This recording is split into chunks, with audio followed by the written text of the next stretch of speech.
Ce n'est pas assez de savoir qu'il y a deux maîtres à servir, ou Dieu ou le péché, Romains 6, 15, 22, et de se donner à Dieu seul.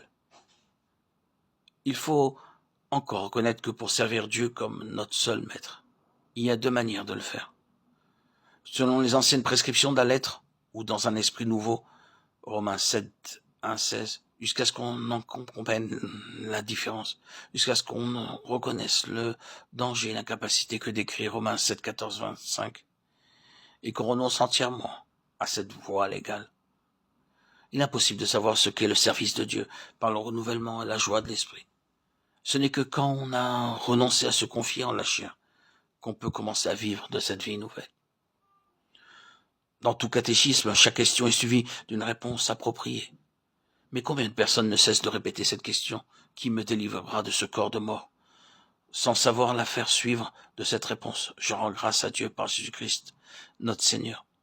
La loi de l'esprit de vie qui est en Jésus-Christ m'a affranchi.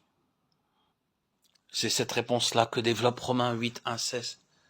Jamais ne faites cette question sans la faire suivre aussitôt de cette réponse. Le mot loi s'emploie dans deux sens. Dans la nature, il désigne la règle intérieure, en vertu de laquelle une force naturelle agit. Et alors, il sert à exprimer cette force même. Dans le domaine moral, il désigne la règle extérieure à laquelle doit se conformer toute personne qui n'agirait pas ainsi spontanément. La loi extérieure est toujours la preuve du défaut de loi intérieure. Quand la loi intérieure prévaut, la loi extérieure n'est plus nécessaire. Si vous êtes conduit par l'esprit, vous n'êtes pas sous la loi. Galates 5, 18. Quand l'esprit demeure en vous, il vous libère de la loi. Tout le secret de la sanctification se trouve dans cette promesse de la nouvelle alliance. Je mettrai ma loi dedans d'eux et je l'écrirai dans leur cœur. Jérémie 31, 33, Hébreux 8, 10. Comme chaque plante se développe spontanément en obéissant à la loi que Dieu a placée dans son intérieur, de même le croyant qui accueille dans sa plénitude la promesse de la nouvelle alliance marche selon la puissance de cette loi intérieure. L'habitation de l'esprit au-dedans délivre de la loi au-dehors. Seigneur Jésus, avec humilité, je te prie de me révéler le secret béni de la vie de l'esprit. Enseigne-moi ce que c'est que d'être mort à la loi, de ne plus servir Dieu selon les anciennes prescriptions de la lettre.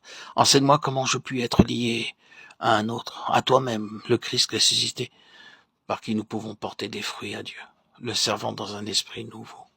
Seigneur, avec confusion, je reconnais l'état de péché de ma nature. Je sais que le bien n'habite point en moi, c'est-à-dire dans ma chair, que je suis charnel, vendu au péché. Je te loue de ce qu'en réponse à mon cri qui me délivra de ce corps de mort, tu m'as appris à répondre. Je rends grâce à Dieu par Jésus-Christ notre Seigneur. La loi de l'esprit de vie qui est en Jésus-Christ m'a affranchi de la loi du péché et de la mort. Maître bien-aimé, enseigne-moi à présent à te servir dans un esprit nouveau, avec la liberté et la joie sans cesse renaissante de l'esprit de vie. Enseigne-moi à m'abandonner avec foi et de tout mon cœur à cet Esprit Saint, afin que ma vie soit celle de la glorieuse liberté des enfants de Dieu, qu'elle témoigne de la présence habituelle du Sauveur toujours prêt à produire en moi le vouloir le faire comme le Père les produisait en son Fils. Amen.